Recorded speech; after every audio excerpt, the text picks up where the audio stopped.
Hello everyone, let's continue our last chapter, that is theory of supply. Students, let us discuss about the law of supply.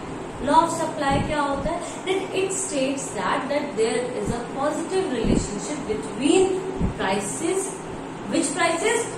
On prices of the commodity के खुद के prices and supply. कि यहाँ पर किसके बीच में positive relationship है कि जो आपके कमोडिटी के खुद के प्राइसेस है उसमें and supply. It means if the prices of the commodity will increase then the supply will increase and if the prices on prices of the commodity will decrease then the supply will also decrease but other things remaining constant. अब ये other things क्या है? Other things means अभी हमने जो last video में determinants किए थे, तो सिर्फ जो डिटर्मिनेंट है आपका फर्स्ट वाला that is on price of the commodity, उसको छोड़कर जितने भी सारे डिटर्मिनेंट्स हैं लाइक आपके price of related goods, number of firms, prices of factor of production, technology, goal of the firm, expectation, government policies, ये सारे के सारे कैसे रहेंगे? कांस्टेंट रहेंगे. मीन्स इनमें किसी में भी कोई भी चेंज नहीं आए. चेंजेस किस में आएंगे? सिर्फ on prices of the commodity की खुद के prices. So let's see the definition. That law of supply, it states that other things remaining constant, quantity supplied increases with increase in on price of the commodity. And vice versa means इसी का opposite कि अगर decrease हो रही है quantity supply with decrease in on price of the commodity. So this is the meaning of law of supply. बता देंगे कि it states that other things remaining constant then if the quantity supply will be increase if there is a increase in the on price of the commodity and the quantity supply will be decrease if there is a decrease in on price of the commodity. Clear? So let's see, क्योंकि हम law कर रहे हैं तो हमेशा ध्यान रखना है कि यहाँ पर हम कुछ एजम्पशन, और वो एजम्पशन क्या है? ये एजम्पशन है अदर थिंग्स रिमेनिंग कांस्टेंट. ये एजम्पशन ही तो है एक तरह से देखा जाए कि हम एज्यूम करके चल रहे हैं कि जो दूसरी थिंग्स है किसको छोड़कर, ऑन प्राइस कमोडिटी की खुद की प्राइसेस को छोड़कर बाकी जो भी थिंग्स है वो कैसे रहेंगी? कांस्टेंट. अब हम एजम्पशन में क्या लिखेंगे? वही अदर थिंग्स लिखेंगे. तो जितने भी आपके डिटर्मिनेंट्स रह गए इसको छोड़कर जो 8 किए थे, 8 में से 7 जो रह गए वो सारे के सारे कैसे रहेंगे? कांस्टेंट रहेंगे. तो वही हमारी क्या बन जाएगी? अजम्पशन. तो फर्स्ट अजम्पशन क्या है? First that there is no change in price of related goods. Related goods में कोई भी चेंजेस नहीं है उनके प्राइसेस के अंदर. First assumption. सेकेंड हमारा डिटर्मिनेंट क्या था? Number of firms. So it means there is no change in number of firms. कि फर्म्स में कोई भी चेंज नहीं होगा. जितनी फर्म्स है ऑलरेडी एग्जिस्ट कर रही है उतनी के उतने ही काम करेंगी. Third that no change in whole of the firm. कि फर्म के गोल में भी कोई भी चेंजेस नहीं आने चाहिए. Profit maximisation by hiring the prices, यही वाला आपका गोल रहना चाहिए. ठीक है. तो fourth that no change in price of factor of production. Factor of production के यानी कि जो फैक्टर पेमेंट्स है उनमें भी कोई भी चेंजेस नहीं आने चाहिए. ये भी हमारा क्या है? एजम्पशन है. और क्या था हमारे पास? डिटर्मिनेंट्स. नेक्स्ट था हमारे पास टेक्नोलॉजी.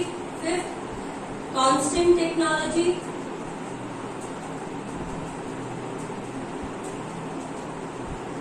टेक्नोलॉजी में भी कोई चेंज नहीं होना चाहिए, कांस्टेंट रहनी चाहिए. No expectation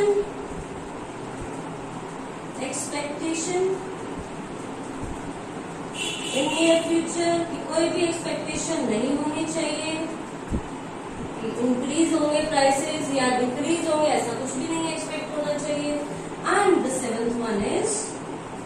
that no change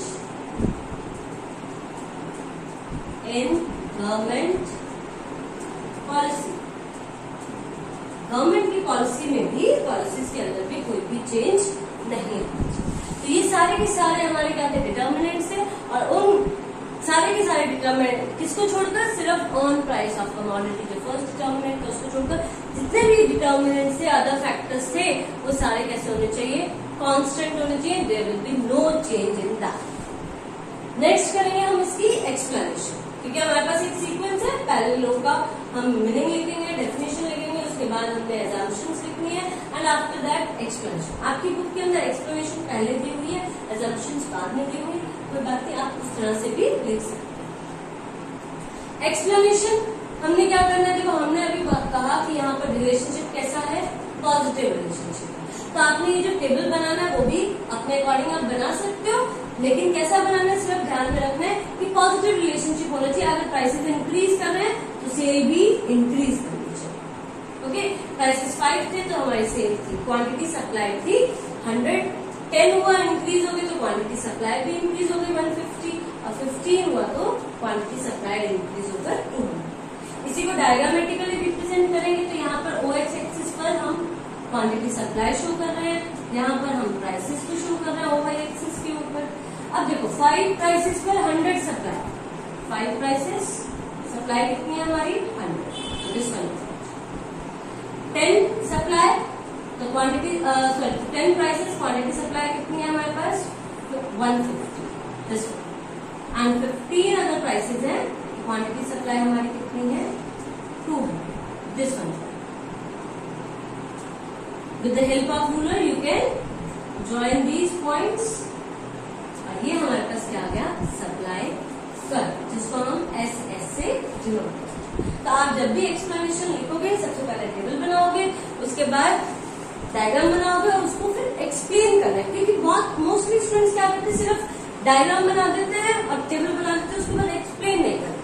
लेकिन एग्जामिनर को क्या पता लगेगा, ठीक है आपने लिख दिया, ड्रॉ कर दिया, इससे पता क्या चला आपको, ये तो कोई भी ड्रॉ करता है। अगर बच्चे को मैं कह दूं कि हाँ तुम इतना ये वाला एक ड्राइंग बना के दिखानी, तो वो ड्रॉ करके दिखा देगा। लेकिन हमें क्या बताना है, हमें एक्सप्लेन करना है, ठीक है। तो एक्सप्लेन कैसे करेंगे वहां पर कि OX एक्सिस पर we are representing quantity supply, on OY axis we are representing prices. Then if we'll see from the table we can see that when the prices increases from 5 to 10, our quantity supply will also increases from 100 to 150, and again if the prices increases from 10 to 15, then the quantity supply will also increases from 150 to 200. So by joining these all points in the diagram, we are getting the supply curve and which we are representing by SS. So SS is our supply curve. तो इस तरह से आपने इसको explain करके लिखना है। Next हम लिखेंगे, देखेंगे exceptions of the law. Exceptions क्या है कि कहां पर ये लॉ एप्लीकेबल नहीं है। तो फर्स्ट का जो एक्सेप्शन है इसका, दैट इज एग्रीकल्चर आउटपुट। सबसे मेजर एक्सेप्शन कि एग्रीकल्चर आउटपुट, क्योंकि हमें पता है जो एग्रीकल्चर है, फार्मिंग है, वो डिपेंड होती है नेचर के ऊपर, ठीक है। तो अगर कोई भी नेचुरल कैलेमिटी आ गई है जिससे कि हमारी जो वीट की प्रोडक्शन है सपोज करो वो डिक्रीज हो गई, ऑब्वियसली नेचुरल कैलेमिटी आई, कोई फ्लड आ गया या सूखा पड़ गया, तो प्रोडक्शन आपकी वीट की या किसी भी क्रॉप की क्या हो जाएगी, कम हो जाएगी। और कम होगी तो प्राइसेस में चाहे जितना मर्जी चेंज आए, चाहे वो इंक्रीज हो चाहे डिक्रीज हो, चाहे जितने मर्जी इंक्रीज भी हो जाए, तब भी आप अपनी वीट की प्रोडक्शन इंक्रीज नहीं कर सकते, सप्लाई इंक्रीज नहीं कर सकते, क्योंकि यहाँ पर इस केस में जितनी सप्लाई है, जितना वीट प्रोडक्शन हुआ है, वही उतना ही हम सप्लाई करते। Okay, so the first exception of this law is agriculture output, कि जहां पर ये सप्लाई का रूल फॉलो नहीं होता। सेकेंड आता है आपके पास गुड्स ऑफ सोशल डिस्टिंक्शन। देखो सबसे पहले तो आपको पता होना चाहिए सोशल डिस्टिंक्शन गुड्स होती कौन सी। सोशल डिस्टिंक्शन, सोशल मीन्स समाज, डिस्टिंक्शन मीन्स अलग करती है, जो आपको नॉर्मल लोगों से अलग करती है। जैसे कि रिच पीपल क्या करते हैं, अच्छे अच्छे जो ऑर्नामेंट्स हैं वो पहनते हैं, लाइक उनको उनकी अगर हैबिट्स पूछोगे तो आई लाइक डायमंड्स, है ना, तो वो डायमंड्स क्या है, डायमंड एक सोशल गुड, कौन सा गुड है, वो सोशल डिस्टिंक्शन गुड ही तो है कि जो आपको अलग कर रहा है सोशल से, मीन सोशली आपको डिफरेंट बना रहा है। Rich people mostly show off करने के लिए ये वाले प्रोडक्ट्स खरीदते हैं, जैसे लग्जरी कार्पेट्स खरीदना, ठीक है, तो लग्जरी कार्पेट्स, डायमंड्स, ये सारे के सारे हमारे सोशल डिस्टिंक्शन गुड्स ही कहलाते हैं। तो सोशल डिस्टिंक्शन गुड्स के अंदर भी आप देखो डायमंड की जो सप्लाई है, जितना डायमंड हम एक्सट्रैक्ट कर पाएंगे माइन से उतना ही लिमिटेड ही है वो, ठीक है, उसमें हम कोई भी इंक्रीज नहीं कर सकते, जबकि उनके प्राइसेस क्या है, बहुत ज्यादा हाई है। तो हाई प्राइसेस होने पर भी उनकी सप्लाई कैसी रहती है, लिमिटेड रहती है। तो यहाँ पर भी हमारा लॉ ऑफ सप्लाई फॉलो नहीं। थर्ड आता है आपके पास perishable goods.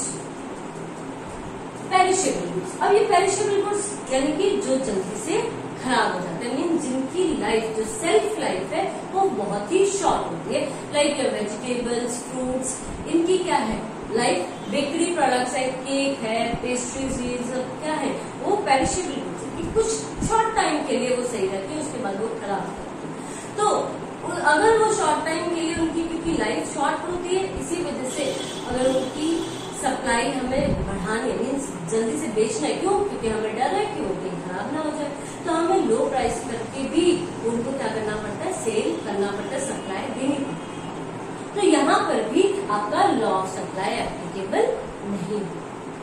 Okay, so these all are the exceptions of law, agriculture output, goods of social distinction and perishable goods.